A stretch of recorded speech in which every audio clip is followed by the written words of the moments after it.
All right, what's up, basketball fans? Welcome to the Vrach Report. I'm going to be doing a live stream here. I feel like there's going to be some news that goes down. I was trying to really just get a live stream going earlier, but it's just a lot happening. You know how it is when you're busy with work, when you're busy with your personal lives. A lot of things happen. But anyways, we're going to talk about some prospects. I also do want to announce really quickly, guys. I got some news regarding Derrick Queen. There was some news that came out today regarding Derrick Queen stating he has been to Toronto, but has not worked out for the Toronto Raptors. I actually just found a video via Reddit, which he actually says it himself. He said, I've worked out for several teams, including Toronto. And now he's stating that he hasn't worked out for Toronto. He's sending a lot of mixed signals. So from Derrick Queen, I don't personally understand what's going on from his side. He also was, I believe from what I heard, he was complaining about the taxes apparently when he got interviewed by a bunch of media personnel about Toronto having high taxes. So it's quite obvious the man just doesn't want to come here. Now, whatever the case is with Derrick Queen, look, if you don't want to come here, don't come here. It's a great organization, and kind of disappointing to hear because I did hear people with legitimate sources saying that Derrick Queen and Colin Murray-Boyles actually had really, really good workouts for the Toronto Raptors and actually impressed the Toronto Raptors quite a bit. So it's just Derrick Queen potentially saying, kind of indicating that he doesn't want to come to Toronto, or I don't know what kind of mind games he's playing. It's a lot of confusion at this moment. It's a lot of smokescreen from teams, but we're also seeing smokescreen from players as well, I guess now. There's a few things I wanted to talk about, guys. So what's up, everyone? Welcome to the Ratch Report. I'm going to be talking about the Toronto Raptors and obviously potential draft candidates. I'm going to quickly open up a tab here, which shows that who the Toronto Raptors have worked out.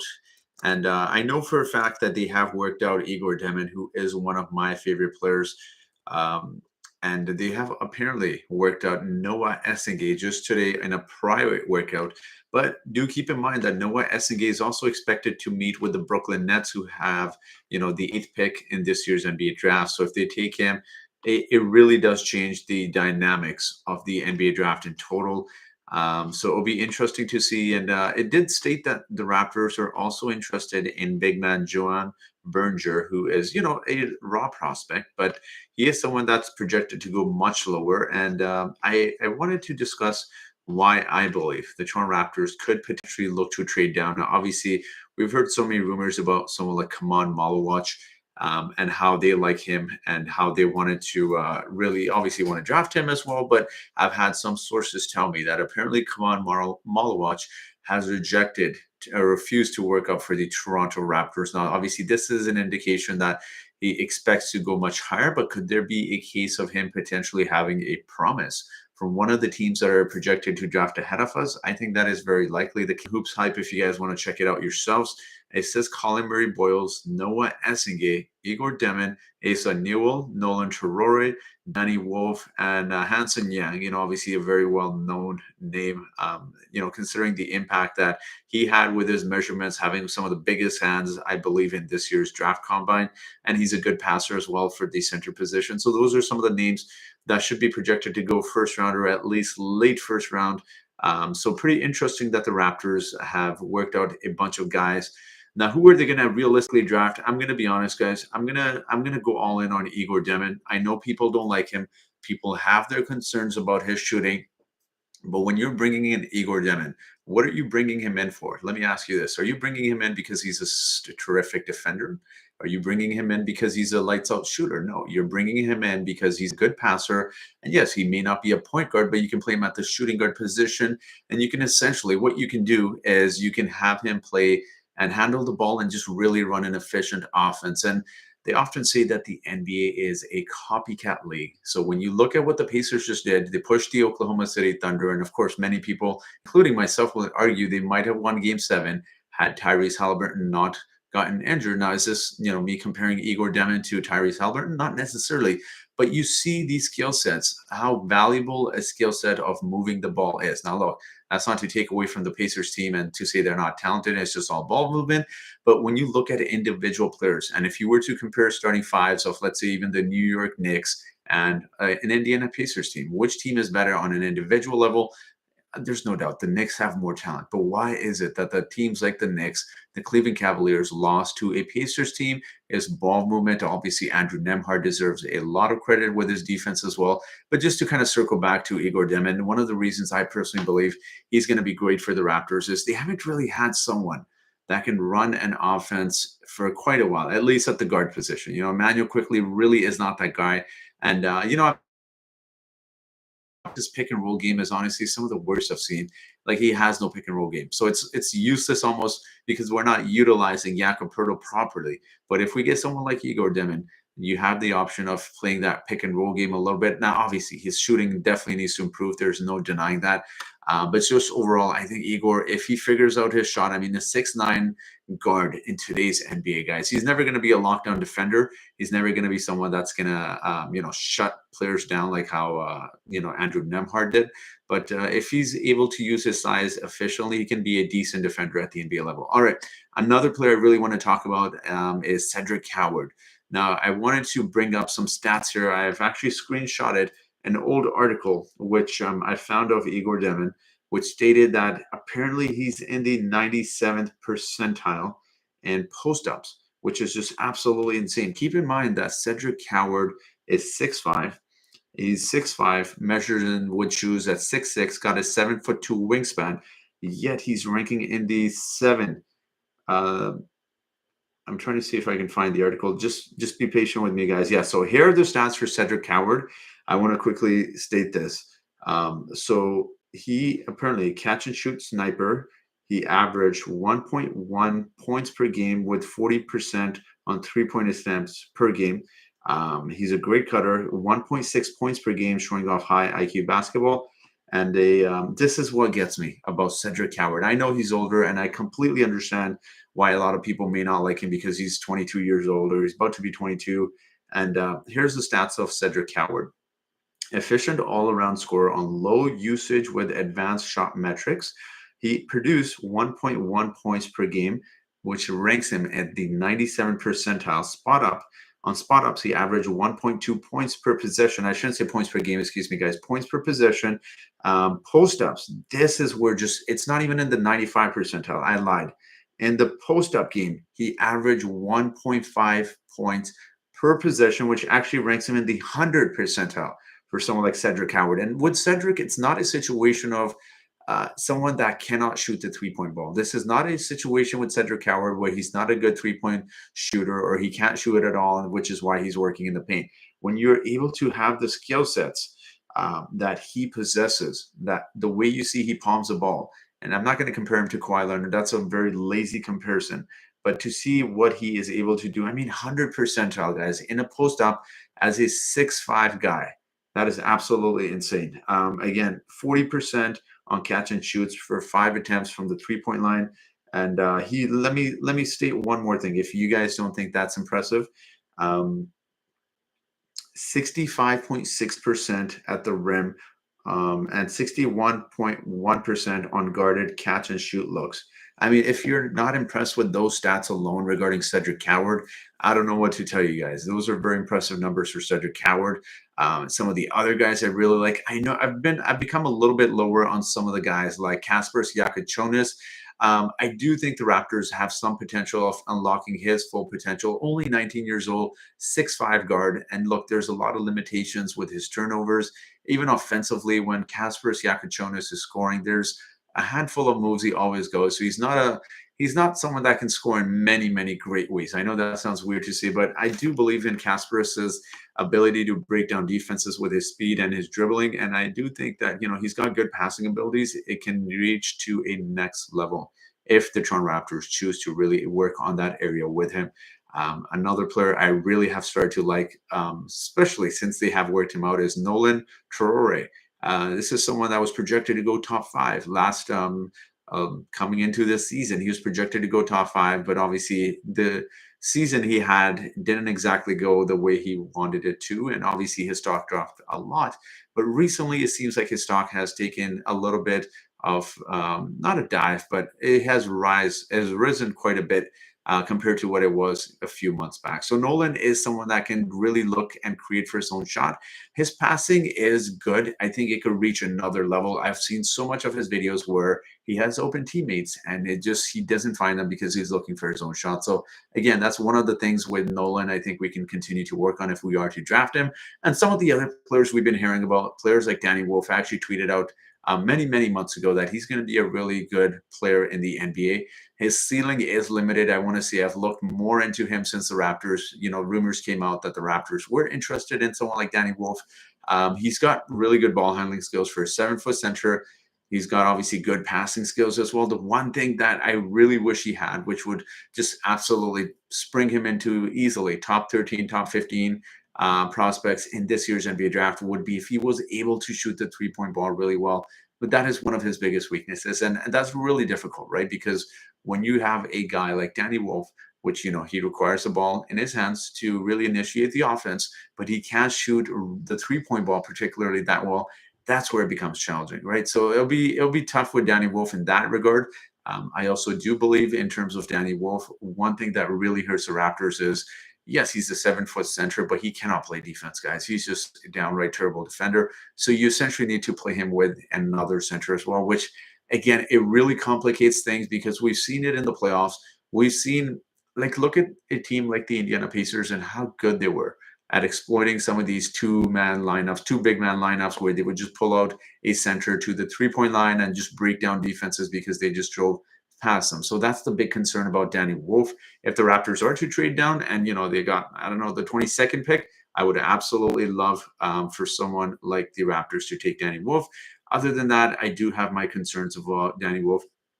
Asa Newell, I want to quickly pull up his stats because no matter how much video I've seen on Asa Newell, I just feel like I'm not really sold on him, guys. Long term, I feel like he's going to be a backup center. I know he's listed as a power forward, but realistically, he's going to be a center. He's 6'11", 220 pounds, 15.4 points per game, 6.9 rebounds. Ideally, you want to average a little bit more in terms of rebounding. Also, just shot the three-point ball 29%. So again, you want a little bit more in terms of, really if you're going to draft Asa Newell. Again, keep in mind that the percentages that some of these college players shoot is going to actually drop a little bit when it comes to the NBA. The NBA three-point line is a lot further back than the college level as well. He shot the free throw ball really well for a big man, 74% on 4 attempts per game. 1 block, 1 steal a game. You know what? Again, Asa is a decent center. It's not someone I would personally select with the 9th overall pick, if you ask me. Some of the other guys I've heard of, Thomas Sorber, guys, I'm sorry. I cannot get behind Thomas Sorber. And if you're a Thomas Sorber fan, I genuinely do apologize because I've watched so many different tapes of him and maybe I thought I'm missing something and maybe I was being biased because, I like other guys, but I looked into Thomas Sorber. I know there's quite a few Raptors fans that really do like him. 6'10" guy, 255 pounds. 14.5 points per game, 8.5 rebounds, 2.4 assists. So we know he can pass, and we know the Raptors absolutely would like to have a center that is able to do that. 2 blocks per game. I know he's good defensively. He can protect the rim, 1.5 steals. I get it. But just his style of play on the offensive side is so limited. And I don't mean any disrespect to Thomas Sorber. It's just, it's like when you watch basketball from 20 plus years ago and you see some of these centers and they move really slowly. That's what Thomas Sorber is to me. You just don't see it on the offensive side, even with all of the things he may do on the defensive side, even the fact that he may pass the ball as well. It leaves a lot to be desired with Thomas Sorber, right? So again, I'm not the biggest fan. I want to quickly go through a list of some of the other guys I really like and potential guys that I think that the Raptors could definitely perhaps look at. Colin Murray-Boyles, I do want to quickly touch upon him as well. I do want to state that I was listening to a podcast and they did say Colin Murray-Boyles had a really, really good workout for the Toronto Raptors and really impressed the Toronto Raptors. Now, obviously, he is projected to go anywhere from 11 to 14, 15, perhaps even drop a spot lower. Would it be a reach for the Raptors to take him at the 9th position? I don't necessarily think so, guys. When you look at some of the teams that are behind the Toronto Raptors, the Phoenix Suns now have the 10th pick. The Portland Trail Blazers have the 11th pick. The Chicago Bulls, the Atlanta Hawks are the next 2 teams that are choosing. all of these teams could absolutely and will absolutely pounce on the opportunity to take Colin Murray-Boyles. His defensive impact is amazing. His rebound is amazing, and he is a really smart defender. I know there's concern about him because he's a power forward, whatever, you want to list him as a small ball center. He's 6'6", so not the largest of players for that position, but he does have a large wingspan of 7'2". He also plays really, really physical, rebounds the ball exceptionally well. I would not be, I would be, I'm not going to sit here and say Colin Murray-Boyles is the number one or two option for me personally for the Raptors to draft at the ninth position. Would I be mad if the Raptors drafted someone like Colin Murray-Boyles? Absolutely not. I would love for him to be on the Raptors. He would just be, yes, there's some overlapping skills with Scotty Barnes there as well.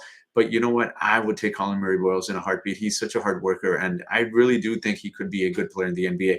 The big concern with him is, however, shooting. So the the difficult challenge with the Raptors here is you got guys like Jonathan Moe. I know he's displayed some potential to be able to shoot the three-point ball. When you overall look at the Raptors roster makeup, you got Scotty Barnes, you got Jakob Poeltl.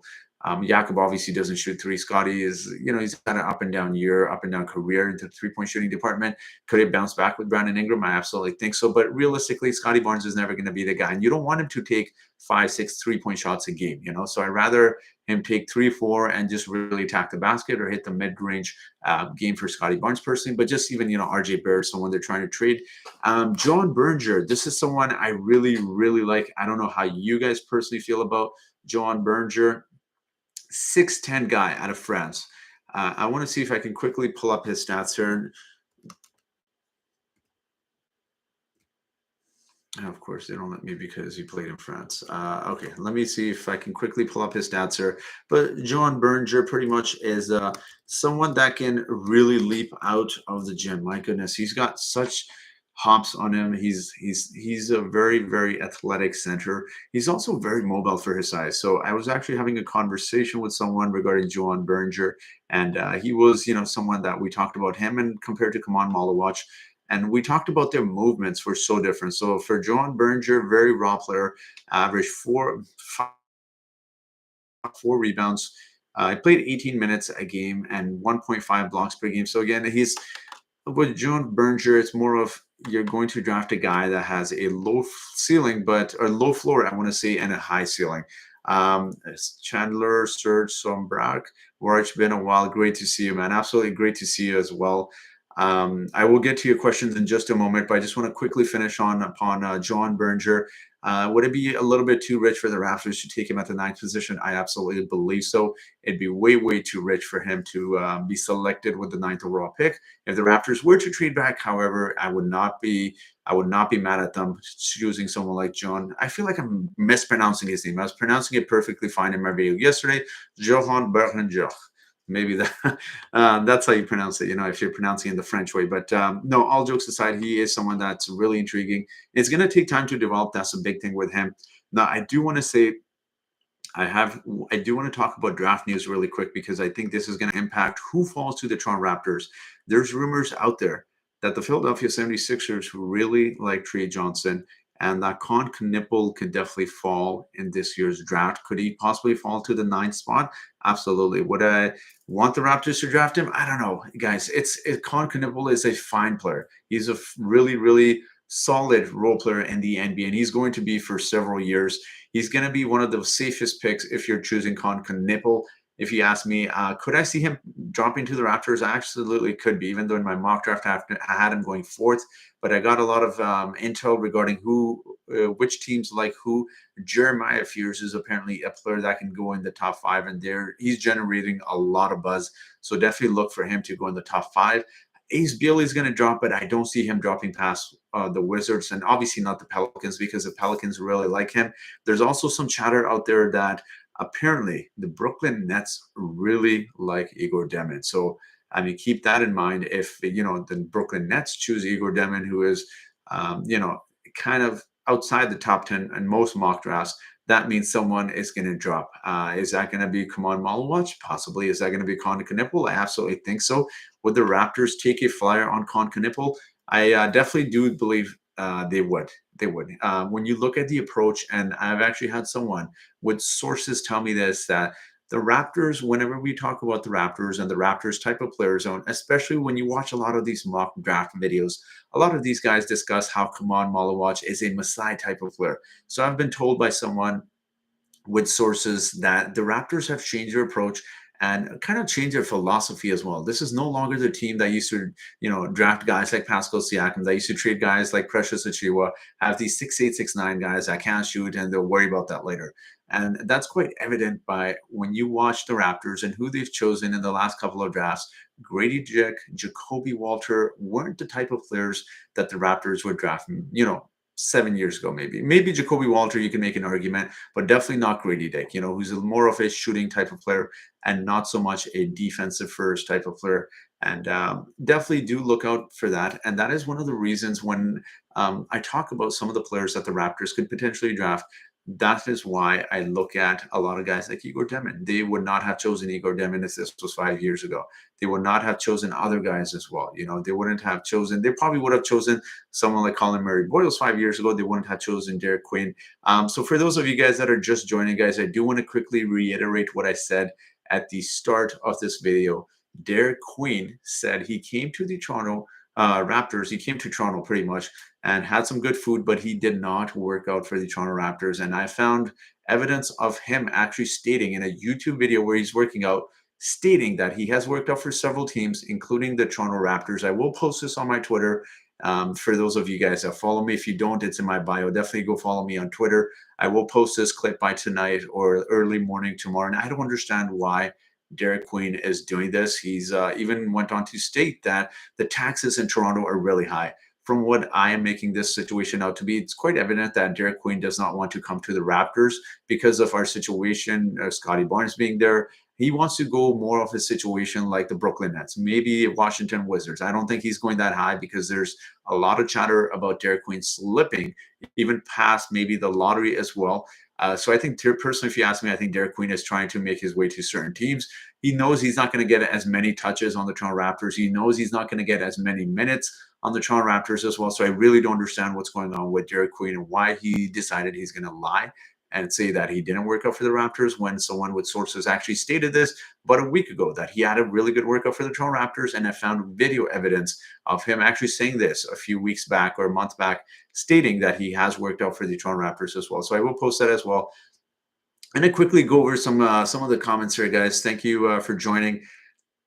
What do you think of Raptors trying to sign KD? Well, it's not going to happen anymore. He's with the Suns. And Chandler, I did hear this from someone that was all smokescreen. The Raptors weren't interested in KD. They weren't willing to give up the 9th pick. It was all a smokescreen to get teams like the Houston Rockets to pay up. From some of the sources that I have heard from people that have sources that have told me, they said it's all smokescreen. I also do want to touch upon Carter Bryant as well, guys. Really, really quickly here. I know a lot of you guys are huge Carter Bryant fans, and I understand why. He's got great potential. But again, someone who has very close to the Raptors scouts has told me that they believe that Carter Bryant is this year's essentially, and of course, just as I'm about to say this, Cody Williams. Again, keep in mind, someone with sources told me this. I'm not making this up. Someone said Carter Bryant is this year's Cody Williams, and we know how Cody Williams is doing with the Utah Jazz. Apparently, the Raptors have no interest in Carter Bryant as well. So do with that information as you will. I was told that Noa Essengue was apparently not a Raptors type of player as well, but it seems like they are working him out. And it doesn't necessarily mean, I do want to say with Noah, it doesn't necessarily mean they'll choose him. It doesn't necessarily mean that he's their absolute fix at the 9th position. They have to do their due diligence. Does that mean the Raptors are interested? Possibly. I mean, they do have to do their homework, especially on guys that are projected to kind of go in the 8 to 15 range, right? That's why they're drafting, or that's why they're working out a lot of different types of players. Just in case they trade down. Maybe some teams are very, very intrigued by Noa Essengue, and they want to see what these teams are intrigued about. So maybe if the Raptors, come draft night tomorrow night, Noa Essengue should be available at the 9th spot, and some team like the Atlanta Hawks come calling, someone like Portland Trailblazers come calling because they really want Noa Essengue. That's where you start to negotiate because you see what they're seeing in Noa Essengue. Again, I do want to apologize. If you guys are Noa Essengue fans, I personally am not, guys. He's such a mystery box. And for me personally, Look, if the Raptors draft him, I have faith in the management that they obviously know more than I do. I'm not a professional. I watch a handful of YouTube videos just like you guys. I've seen maybe a few games. That does not make me a professional, but I just with Noa Essengue, my concern with him is there's not one thing he is exceptional at. If there's a one certain skill set, if you average, I don't know, 17 rebounds a game, you could say this guy is just, crashes the board. He's going to be amazing. You're kind of banking on the potential of what Noah Essengue, excuse me, could become rather than what he is now. So that's my big concern with Noah. I know he's young. I know he's got the length, and I am very well aware that he said he's modeled his game after Scotty Barnes, Pascal Siakam. But again, I personally am not a huge Noah Essengue fan. Let's get to some of the comments here. And apparently, we were this close to signing Giannis. Chandler, I'm assuming you're talking about trading because KD is not a free agent, neither is Giannis. Also, seeing Pacers OKC in the finals was quite refreshing and exciting. Such an intense series. I was elated to see another Canadian SGA win MVP and the ring. I was rooting for the Pacers, I'm not going to lie. And that was heartbreaking, man, to see Tyrese Halliburton go down the way it was. They were actually my team I had in my bracket before even the NBA playoffs begin. Yeah, Con Knipple, if he falls over, Asa Newell. Derrick Queen is a queen, not a king. Um, yeah, Katie likely wouldn't have been a good fit. And you know what? Katie wanted to go to the Houston Rockets. It was never realistic that he was coming here. Connor Carter Bryant. Um, you know what? I actually really do like Carter Bryant, guys. I don't have anything against him. I think he's going to be a really good player. But from based on what I've heard from someone that knows people inside the organization, apparently the Raptors, again, take this as you will. This is not coming from me. This is from someone that has legitimate sources told me that the Raptor scouts aren't big on Carter Bryant. That's all I'll say. For those of you guys that are just joining, apparently you've also heard that Kaman Malawach refused to do a workout with the Toronto Raptors. His camp believes that he's going to go top 6, top 7, well before the Toronto Raptors have the opportunity to take, Kaman obviously at the 9th position. And just in case, some trades go down, I just want to see if there's anything. It doesn't seem like there's a lot going on. A lot of interesting news, though. Shams did say that he said you're not going to want to sleep tonight. So I had actually woken up for work at about 3:30 this morning. I came home and just took a nap. I skipped gym and I said I'm doing a live stream and I'm staying up because I have a good feeling that the Raptors or some team is going to make a big move. And we keep hearing so much news about the Toronto Raptors and chatter about them potentially looking to trade back. The Nets want to move up. The Oklahoma City Thunder want to move up as well. And apparently the Boston Celtics want a lottery pick as well.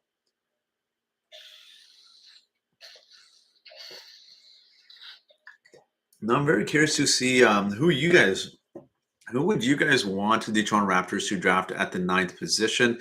Um, I just want to see some of the prospects. And Rasheer Fleming is a player I do like, guys. I'm a little bit lower on him now than I was probably 2 months ago or about a month ago.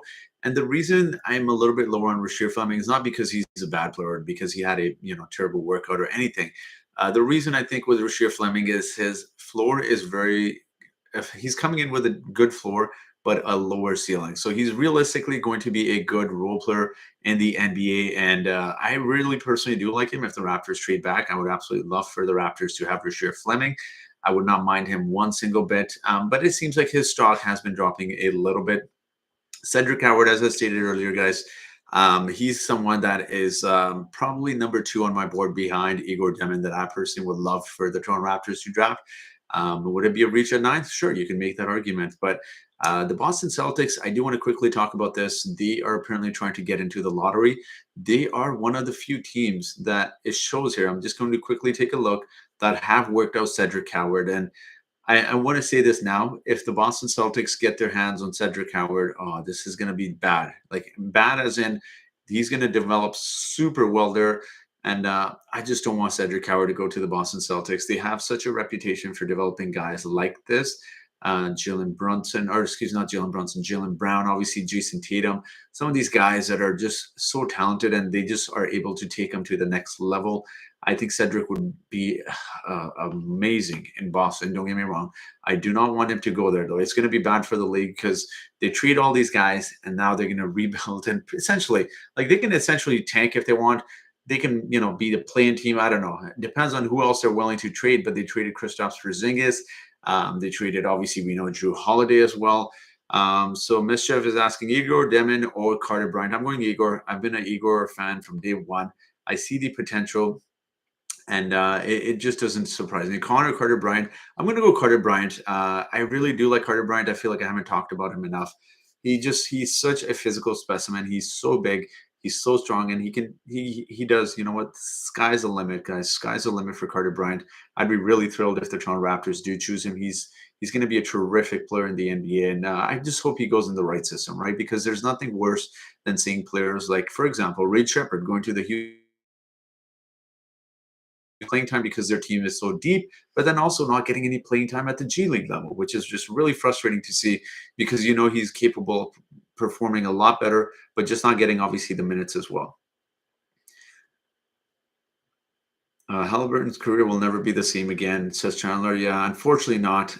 It's really unfortunate with Hallie tearing his ACL or Achilles it was, I believe. But anyways, really really unfortunate. But it does change the dynamics of the Eastern Conference completely. That is why you see the Atlanta Hawks trying to make moves, and they have always needed a center after Clint Capella. They have needed a center that can stretch the floor. Obviously, with Trey Young being there as well. So very interesting on what the East is kind of shaping up to be. I feel like if if the Indiana Pacers really wanted, I feel like they can go all in for Jaylen Brown. There has been a lot of chatter online about the Boston Celtics very much being open to listening to some of these offers for Jaylen Brown, and obviously it would take an amazing offer for them to really want to trade Jaylen Brown. But I'm just kind of trying to see here if there's any more news we can quickly discuss here.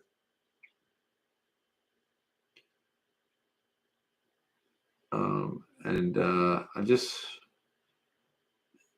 you know what, I feel like there's gonna be something, guys, that goes down by tonight. I'm gonna be here with you guys. I'm gonna stick this out for a while. I just feel like I don't know. It just something about tonight feels like there's going to be something major that happens, whether that involves the Toronto Raptors or not. The Brooklyn Nets have 5 first-round picks. I don't know how you guys would feel. I want to quickly take a look at the draft order, and because they have 5 draft picks, they have reportedly really liked RJ. Well, they don't like RJ Barrett. There's been a lot of chatter about RJ Barrett potentially going to the Brooklyn Nets, and the reason that is because there's been chatter about them shopping Cam Johnson, and let's see here, the 19th overall pick for the Raptors, 9th pick, and this would actually be really, really fun for a Brooklyn Nets team because now you have the 8th and 9th pick. It gives you a lot of options. You have back-to-back picks, but also you can trade up as well, right? So that's the big thing for the Brooklyn Nets. Like you're able to trade 2 top 10 picks and potentially move up to even 3 spots. That changes the dynamics of your team. That changes the type of players that you can certainly draft as well. All right, Mischief's asking Rasheer Fleming or Igor. Igor Demin, I really like Rasheer, but his ceiling is not as high as some of these other prospects. And there's been some chatter guys out there as well that the Toronto Raptors could potentially trade the 9th overall pick for roster upgrades. I don't buy it. I don't buy it for one reason is I think there's a lot of chatter, a lot of smoke screen going on. If they got the right player, would they trade the 9th overall pick? Absolutely.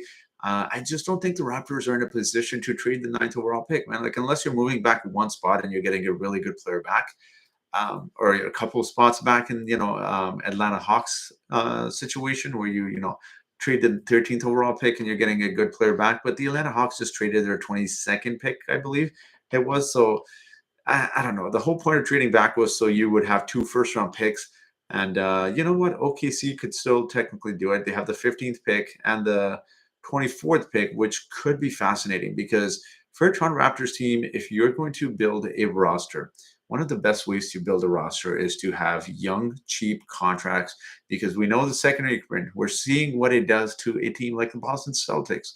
We're seeing what it did to the Phoenix Suns. We're seeing what it does to a lot of these teams. So that's the challenge with being in the second apron. And the Raptors are very close to going over the luxury tax as soon as they make their selection at 9th overall. All right, guys, I want to hear from you. Who are some of the prospects that you guys like? I know you guys like Carter Bryant. I'm well aware that you guys like Carter Bryant. who are some of the other players that you guys really like here? Let me know in the comments. I'm going to see the live chat here. Also, just going to keep an eye on Twitter just because there's so much going on there. And all it takes is just one little notification and one little source of information. And that's all you really need, you know.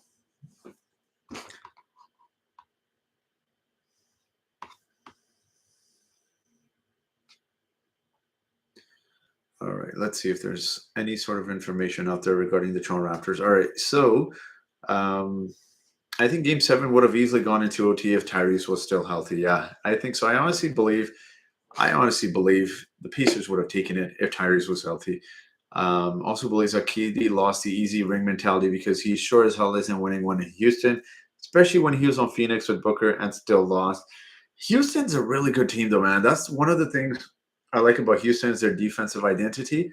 I know they lost Dylan Brooks as well, but I think that's exactly what they needed. The Houston Rockets really needed offense. Mischief says Igor Demin is a triple machine, possibly a top 3 or 4 before injury. I want Igor Demin. And not the only one, man. I've been rooting for Igor Demin for quite some time. Close to Shams told me Cooper Flag will drop to 9th pick. Yeah, I wish. Chandler's asking why Masai wants to trade RJ Barrett. One simple reason only, man. When you look at the Raptors salary cap situation, I'll pull it up for you here. They don't have the luxury of extending their guys, especially like they don't want to wait till last minute, guys. We saw what happened with Pascal. We saw what happened with Ogier, then trading players on expiring contracts. So here's what the Raptors salary cap looks like heading into next season. $181.8 million committed to, let's see, 1, 2, 3, 4, 5, 6, 7, 8, 9, 10, 11, 12, 13 players. One's coming in via the 9th pick. He's probably going to make around $6 million. So that already puts you over the luxury tax. And then you got the 39th overall pick as well. This is very fascinating. I didn't realize the Raptors had currently 13 players. I know AJ Lawson, I believe is AJ Lawson or Colin Castleton's contract is not guaranteed for next season. So what are they going to do with that? Are they going to possibly bring back Chris Boucher? I just let the guy go, man, at this point. I love Chris Boucher, but he deserves to go somewhere where he actually gets at least some minutes or at least some clarity on what his role is going to be with that team in particular. So very fascinating. But overall, the Raptors, $181 million. They'll be close to 187 with their 9th pick. And then the following season, we have to extend Jakob Poeltl, who's got a player option for $19.5 million. And I believe there's one more. Ochai Agbaji is the player that we have to extend. He's making $6.3 million. He's probably going to be making close to double that, or at least $11 to $14 million on his new contract. And again, the Raptors aren't in a position to go deep into the luxury tax. They really aren't, guys. So that's why they're trying to trade some of these guys. That's why they're trying to trade RJ Barrett, who makes $27.7 million next season. The following season, he makes $29.6 million. And then 2 seasons from now, you're also going to have to extend Grady Dick as well. So again, this team becomes stupidly expensive in about a season or two, and it doesn't make sense for the Toronto Raptors to really doesn't make sense for the Raptors to extend all these guys because the East will be better again in about 2 seasons, I personally believe. So let's see if we get any news here. So far, nothing. I did hear from someone stating that there could be a big trade going down by tonight or early tomorrow morning. So let's see how that goes. I don't know if that necessarily will include the Toronto Raptors, but I don't know. I don't know. I don't really like the news, guys. Obviously, you have heard Noa Essengue working out with the Toronto Raptors. I'm not a big Noa Essengue fan. Nothing against him. Nothing against him, but yeah, I don't see it, guys. Yeah, so I don't know how you guys feel about Noa Essengue. Not a big Noa Essengue fan. Let's look at some of the other guys. Kasparas Yakachonis, that's the one player I feel like I haven't really touched upon too much. His 3-point shot, when you look at his shooting form, he seems like a player that has good shooting form. Again, he's listed 6'6", 6'5", without shoes. He's got a 6'7", 6'8" wingspan, so not a gigantic wingspan, but a pretty decent sized one. And Kaspar's is kind of listed as a point guard slash shooting guard, and I think he's going to be good for whatever team he goes on. He needs to be in the right system. He's going to need to have the ball in his hands because, or figure out a way to be a little bit more effective. He's going to need to figure out a way to be a little bit more effective in terms of how he's able to just really score and have an impact on the offensive side because he's not a good defensive player.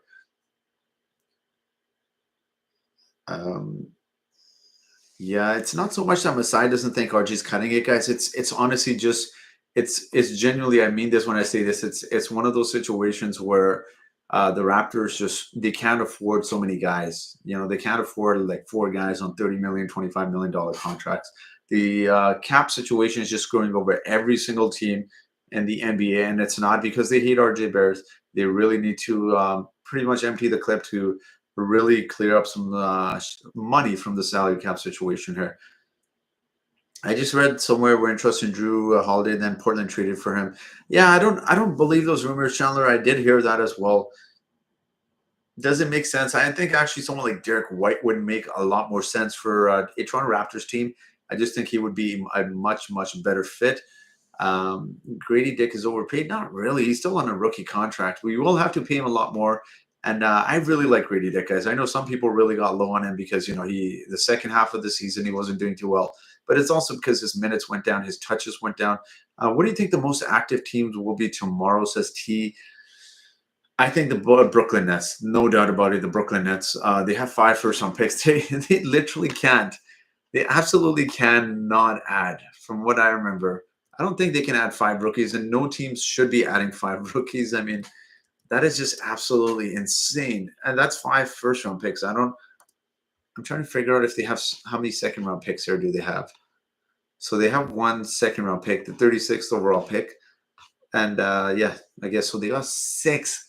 They got 6 picks in this year's draft. And I want to quickly take a look at how many players they actually have on their team for next season. So they got 1, 2, 3, 4, 5, 6, 7, 8, 9. So I guess they can fill out their roster with exactly 6 players. But yeah, I don't know. I don't know if the Brooklyn Nets should be having that many picks, but clearly they're doing something. Could they trade for Jaylen Brown?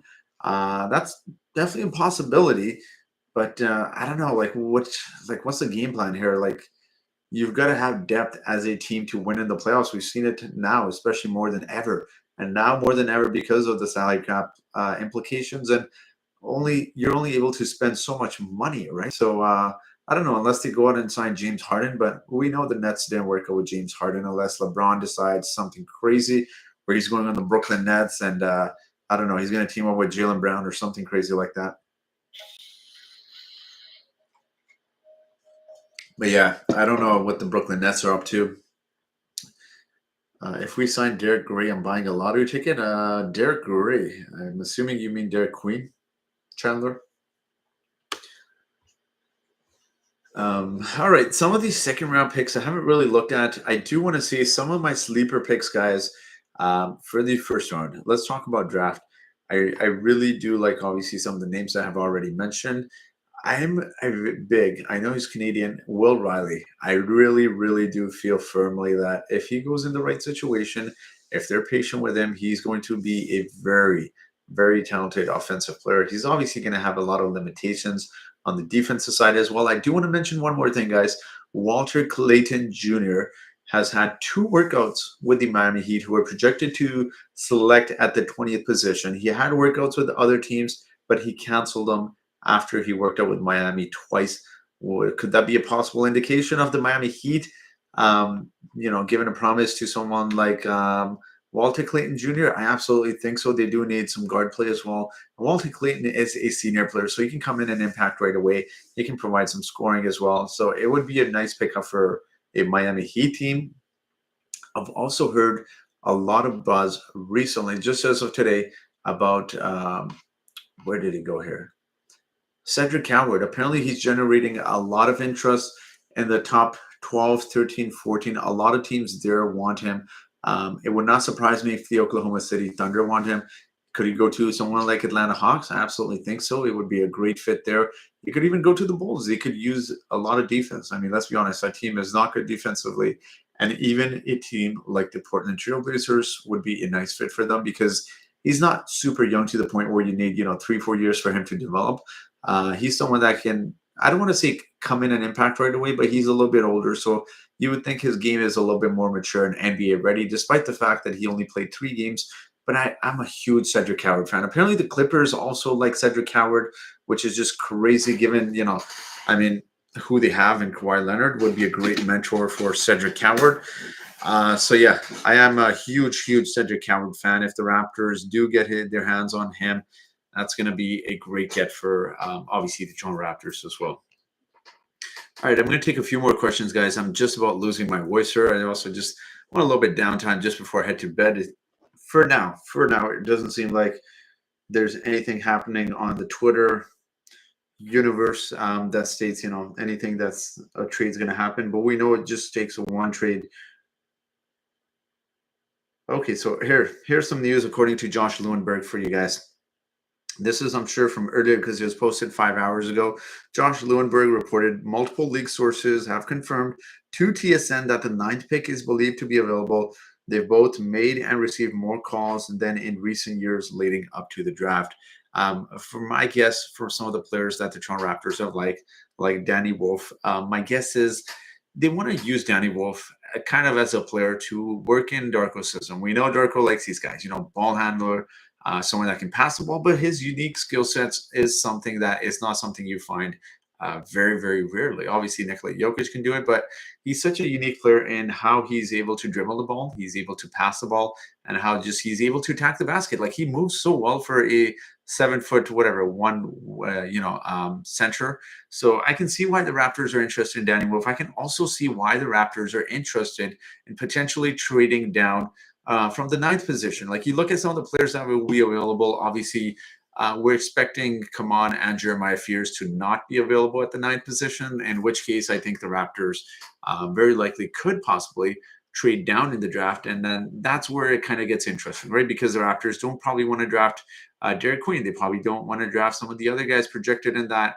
range there. They don't want to take Kasper Siakachonis. Maybe Colin Knippel drops, and they don't want him either. They look at certain guys, and by trading down, you obviously can accumulate more assets. But what this allows you to do, particularly, again, I want to say this time and time again, it allows the Raptors to pay their first-round pick a little bit less money, which is, they're trying to save as much money as possible. They're not really positioned to be a team that should be going into the luxury tax. You want to see how Brandon Ingram does. Hopefully he plays 50 games, 55 games. That is a decent amount for Brandon Ingram. And obviously the goal for the Toronto Raptors heading into next season absolutely should be that you want to make the playoffs. You want to get some of the younger guys experience. And most importantly, you want to get Scotty Barnes some damn experience as well. He wants to win, and he's a competitive player, So hopefully, in that sense too, we definitely want to make the playoffs as well, guys. It's pretty boring, let's be honest. Yeah, we can talk about draft all day, but it's more exciting to be in the playoffs and talk about those kind of situations as well. Other than Derrick Queen, who do you think can drop out of the lottery? T's asking. I don't want to say Colin Murray-Boyles just because the Phoenix Suns being there just really changes it. I genuinely believe Phoenix Suns could and very realistically might just take Colin Murray-Boyles there. They are looking to take a forward / a center. But if it wasn't for them, I probably believe Colin Murray-Boyles could fall out of the lottery. Another name. I'm going to look at some of the names here and see who can possibly fall into the lottery. Some podcasts I've been listening to, they're saying Jeremiah Fears. They're not saying it. They have him, Jeremiah Fears, going like 14th. There's no chance in hell, guys, Jeremiah Fears falls to the Raptors, let alone fall out of the top 10.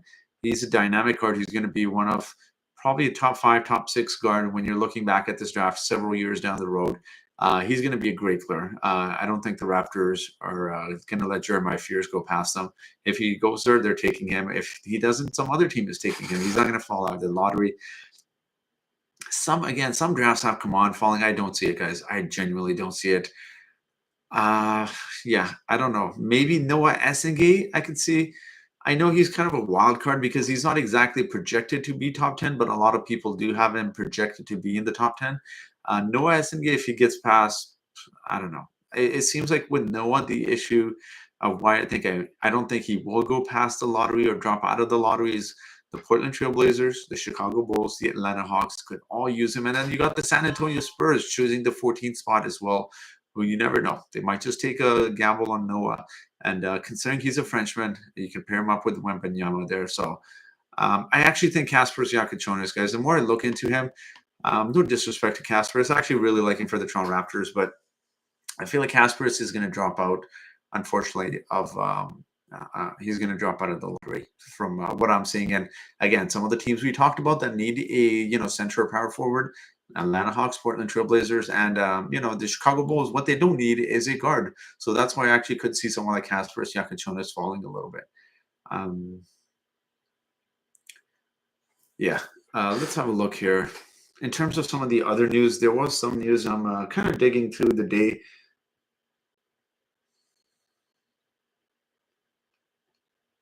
So Mark Stein reported something earlier, and I'm just opening this up, guys. Just give me a moment here.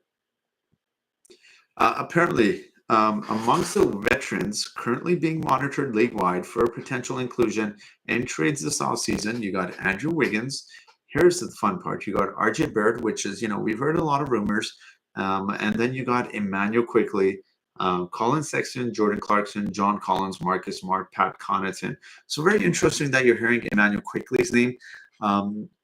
It's a little bit of a risk, personally, if you ask me, to trade Emmanuel Quickly right now. You want to see what that lineup looks like, particularly with Scotty and Brandon Ingram being there. You need three-point shooters.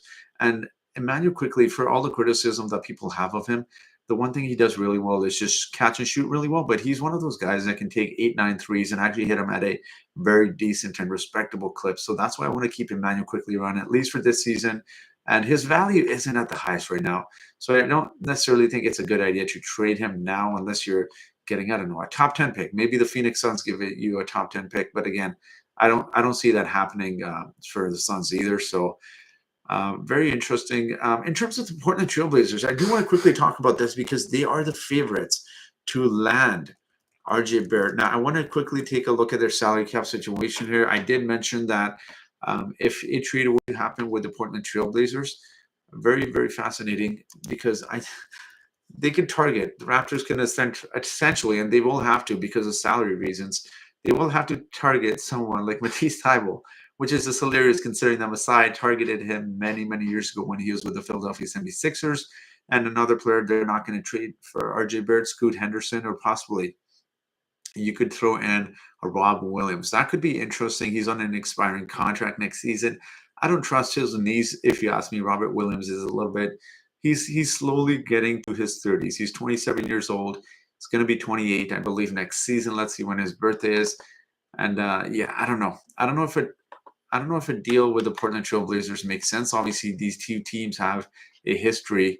Sean, I'll get to your comment in just a moment, but I just don't see a case of Robert Williams being productive. I don't know. He's so injury prone now. It's just it's quite sad, obviously, with his knee issues and his knee problems. All right, Sean, I actually did see the interview as well. I did see when the Noa Essengue compared himself to Pascal Siakam, Kawhi, and Scotty Barnes. And I also did see that the Toronto Raptors secretly worked him out. I also did read that apparently he is also scheduled to meet the Brooklyn Nets as well, which is interesting. Considering that the Brooklyn Nets have a pick right before us, and a lot of mock drafts do have Noa Essengue actually going to the Brooklyn Nets. That could be very interesting. Sean, I wanted to quickly update you on Derrick Queen, though. I'm not happy with Derrick Queen because he said he didn't work out with the Toronto Raptors. I found a clip on YouTube that stated apparently he said himself out of his own mouth he has worked out for the Toronto Raptors. So I don't know why he's contradicting himself a little bit. I will post that clip on Twitter, guys. So if you do want to follow me on Twitter, I will post that clip of Derrick Queen saying that he worked out for the Toronto Raptors. I don't know why he chose to say he didn't today. He clearly doesn't want to be here. And honestly, if I'm the Raptors, screw him. I don't want him here either if he's putting up this kind of attitude already prior to even being drafted. Because imagine what you're going to have to deal with when this guy is going into free agency. Imagine the demands he's going to have when you're trying to re-sign him and It's all sorts of chatter about him not wanting to re-sign. So I personally out on Derrick Queen. I don't like the way he kind of handled that situation. But yeah, besides that, I'll take a few more questions, guys. I'm slowly starting to lose my voice here as well. I was staying up to see if any sort of trade goes down. Apparently, the Boston Celtics are listening to offers, so that's very interesting. But yeah, not much else news going on unless you guys are hearing something here. But yeah, just we'll see what happens with the Toronto Raptors tomorrow. Apparently, they're looking to move the 9th overall pick. If they are going to move it, I don't want to move it too far down, guys. I'm going to be honest. Like the realistic trade I would have done would be the Atlanta Hawks, but the Atlanta Hawks traded their 22nd overall pick. Unless you're doing it for 13th and one of their future first round picks, that's like top 10 protected. Then I'm all for it. But yeah, I don't know. The 13th pick, ideally in a situation like the Toronto Raptors are in right now, I would ideally like to get at least 2 first round picks. The Brooklyn Nets are a little bit too far back for my liking. The 19th and 22nd pick is just, it's not a good. You're getting, yeah, I don't like it. You're getting some of the older prospects, guys like Nick Clifford, and I really like Nick Clifford. This isn't a knock on him, but even he might be gone before the 19th pick. So ideally, if the Raptors can trade back, and if they do plan on trading back, if you're able to trade with OKC for the 15th pick and the 24th pick, I would ideally like that, because now you can essentially fill out 2 weaknesses with your roster spots as well. So I know it was years ago. What was your reaction when the Nets tried to tried to trade KD for Barnes? I was kind of had a mixed reaction, Chandler. I'm not gonna lie. It was KD. I mean, this was like 3 years ago, I believe, and this was when the Raptors had all these guys going into free agency. I didn't like the fact that the Raptors would have to give up KD. I was actually a little bit more on Damian Lillard, because this was a season after Fred VanVleet left in free agency, from what I believe, and there was a lot of chatter about Damian Lillard coming here without giving up Scotty Barnes. So that would have been something special, because then you would have had Damian Lillard, you would have had OG Anunoby, Scotty Barnes, Pascal Siakam, and Jakob Poeltl. Now that would have been a deadly lineup, if you ask me. But personally, I'm hoping to select Igor for the dumbest reasons. Kenny for real selected him for the virtual 2K draft, and we won the championships. I just want to see if art imitates reality, says Sean. You know what, Sean? I'm a huge Igor Demin fan, and I don't know, when you watch certain guys, I'm not trying to be egoistic when I say this, guys. There's certain things you're just able to see the it factor. I know he's got his weaknesses with scoring, but I genuinely do believe, like, man, if he hits, he's going to be something really, really special. And someone actually wrote this online. I was watching an Igor Demin video, and someone wrote this in the comment section saying one of his friends works for BYU in the analytics, and what he essentially said regarding Igor Demin was he is one of the best passers he's ever seen. So that tells you a lot. Someone that's a college analytic that is able to tell you that Igor Demin has one of the best passers he's ever seen. I mean, I don't know how you don't get intrigued with that, especially considering the style of basketball that the Toronto Raptors play. They play a lot of ball movement. They need someone that is able to distribute the ball. And I think it's actually going to benefit Scotty Barnes a lot if you have someone like Igor Demin. I know there's a lot of concerns about his shots, guys. I absolutely understand that. But if you have Igor Demin, imagine how much better the offense is going to flow, because he's able to get Scotty Barnes in his comfort zone and able to get him easy shots as well, where he knows his strengths and weaknesses, and where Scotty Barnes is going to be, and the mid-range game, and you can kind of work with Scotty Barnes there as well. So I think that's going to be huge for the Raptors. Obviously, they're going to have to tinker their starting lineups a little bit, because you ideally will need shooters around Scotty and Igor Demin as well. But yeah, I'm a huge Igor Demin fan. I also really genuinely do like Cedric Coward. I do want to state this real quick here, guys. Cedric Coward is such a unique player. I cannot emphasize this time and time again. I'll say it. He ranks in the 100th percentile and points per possession in the post up. He's a 6'5" guard that is obviously 6'2" or 6'6" with shoes on. He has a 7'2" wingspan. Very old school game. Shoots the 3-point ball really well. Great catch and shoot shooter. So I mean, the fact that Cedric Coward is able to score in such unique ways just shows you. Imagine him in the right system, and actually having really, really good talent around him to space the floor. I really like Cedric Coward, man. I firmly believe this when I say this. There's a reason why the Boston Celtics are trying to get a lottery pick. They worked him out, and they really, really do like him. I think Oklahoma City Thunder could take a flyer on him as well. if he falls to them, I think he's going there. A lot of teams. When I say this, there's been a lot of buzz I've been hearing. I've been listening to podcasts. There's a lot of buzz around Cedric Coward potentially going in the 10, 11, 12, 13, 14, 15 range, around there to 10 to 15. He's generating a lot of buzz. Apparently, the Phoenix Suns really like Cedric Coward as well, which is very interesting because, obviously Cedric Coward is a good player, but for a Phoenix Suns team, I feel like they would fill some sort of other need, especially at the fourth position. But I mean, Cedric Coward would be a really nice addition for them. I'm not going to lie. And in a way, it's actually very beneficial for a Phoenix Suns team, because if Cedric Coward is able to post up like that, and you're surrounded by Bradley Beal, and even though people can make fun of him, and Devin Booker and Jalen Green, or whoever you're playing, two of those guys, you're going to have really good 3-point shooters around you. No, you meant Derrick White. I would absolutely love Derrick White on the Toronto Raptors. My realistic expectation is that the Boston Celtics are going to probably want Grady Dick and at least 1 or 2 first-round picks. He's not going to come cheap. Derrick White is still only, like 29 years old, 30 years old? I could be wrong. So Derrick White is going to be pursued throughout the entire league. Would the Raptors get him? I would love for the Toronto Raptors to get him. But realistically, I don't think they're in a position to kind of acquire him unless you're trading RJ Barrett and you're trading maybe 1 first-round pick. Then I would do it. But other than that, I don't know, guys. But yeah, I do like Cedric Coward. I think Cedric Coward would be great. I also do like Derrick White. I do like Cam Johnson as well. There's some chatter about the Toronto Raptors and the Brooklyn Nets potentially having trade discussions about Cam Johnson for RJ Barrett. I obviously imagine that's going to include some picks moving back and forth.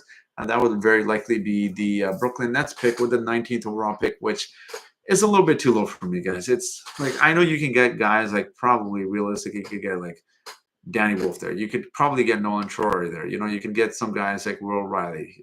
Joan Burner is probably going to go sooner than that. If you're able to get him, maybe that's someone you look at, right? But yeah, I do really think the Raptors have a lot of options in terms of who they can draft, but also if they're able to trade back and potentially get 2 picks. I want to hear from you guys. Who are some of your favorite prospects, though? Because it's very fascinating. Again, it's now 11:10 here on the West Coast. I got the draft, I believe, I'm going to say is 4:30 or 5 o'clock tomorrow Pacific time. So it's saying 5 p.m. 5 p.m. Pacific. So that'll be 8 Eastern for you guys. So in about 15, 16 hours, we got about the NBA draft coming. And I'm really excited, guys. I personally am very excited. There's been chatter about Jeremiah Fears going top 5. There's been chatter about Colin Murray falling out of, top 6, top 7, top 8, and him really dropping. I would make it really interesting if the Raptors drafted Colin Murray. I will say that. There's obviously chatter about them potentially wanting to take Noa Essengue. Could he go before the Toronto Raptors? I think so. He's meeting with the Brooklyn Nets as well in New York. So we'll see what happens. But I'm very intrigued to see what kind of happens. And it doesn't seem like anything's going down tonight unless it happens while we're sleeping at, I don't know, in a few hours or so. But yeah, that will be it, guys, for the live stream. I'm really losing my voice here. Unless you guys want to ask a few questions before I head out. But yeah, thank you so much, guys, for joining me. I hope some of the information I provided earlier in the video, you guys were able to kind of soak that in and kind of just set in your realistic expectations for certain guys in the NBA draft as well. So let me know if you guys have any questions. Make sure to follow me on Twitter, guys. I will be posting that Derrick Queen video of him saying that he followed the Toronto Raptors, or he worked out for the Toronto Raptors. So yeah, make sure to follow me on Twitter. That will be it, guys. Thank you so much. I know it's been a long time since I've live streamed. I'll probably go live stream tomorrow again as well. So thank you once again for watching. Hope you guys have yourselves a great night, guys.